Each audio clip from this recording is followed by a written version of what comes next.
The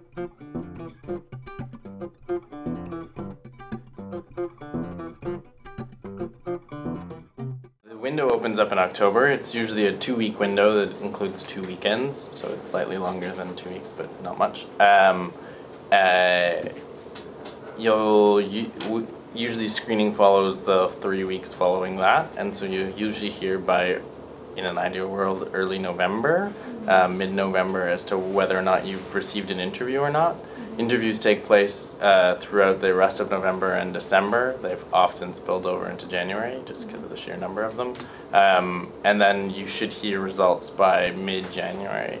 And then following that, there's reference checks and a written sample, which is pretty quick. And you should have your Sherpa by early February. And then it's up to you at that point to work with your Sherpa on a set of dates for an Ottawa visit.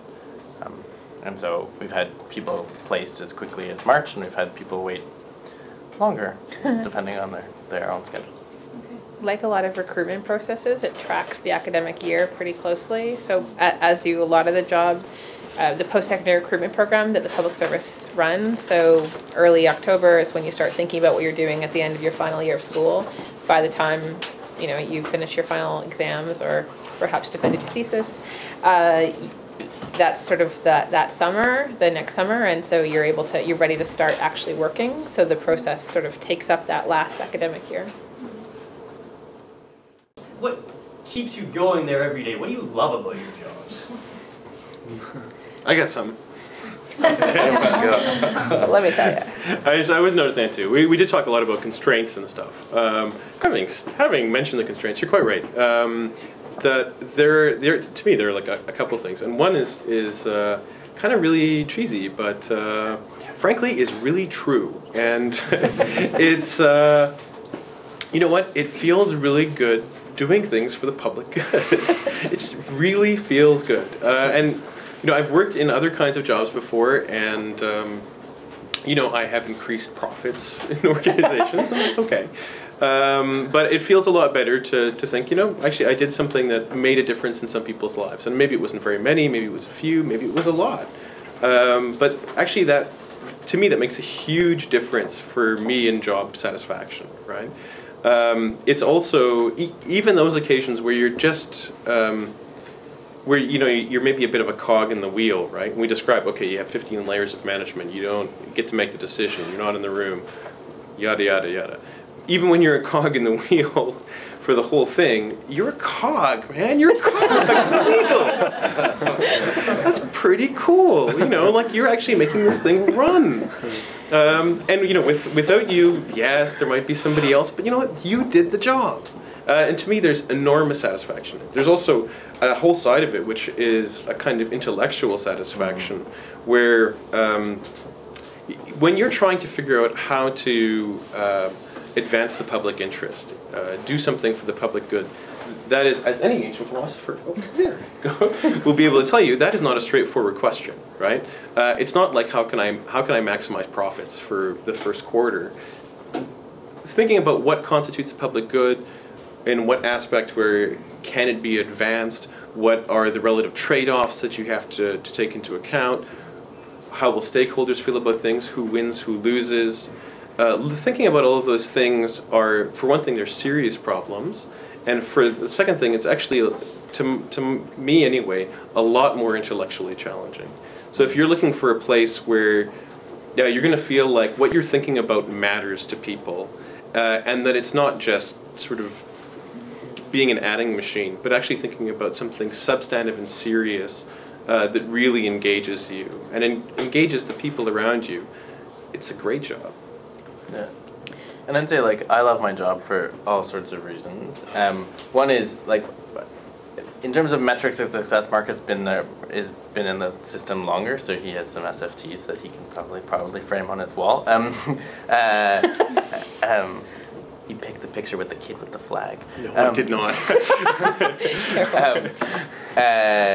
But I would say, I just echo Mark's comments, but the intellectual rigor, I get to think for a living, and I get to think about bizarre sort of connections and the way in which a whole matrix of considerations sort of come to play on an issue, and it's not, as Mark said, it's not straightforward, and no matter what, like, I may not get to make the decision, but I get to write the briefing note that ultimately gets to go to the decision maker and frame their context, and that's a pretty unique piece of it. And moreover, the types of issues and the changing nature of the issues, like, there's very few other jobs, I'd say, where the diversity of the issues that you're dealing with and their evolution, like, there's not much that can sometimes change in an industry where you might be in the private sector, and the issues you seem to face seem to be perennial. And I would say that we do face a certain set of perennial issues in the government, but also it's a changing dynamic. We have changing governments, we have changing officials, we have changing ministers who have their own preferences and priorities, and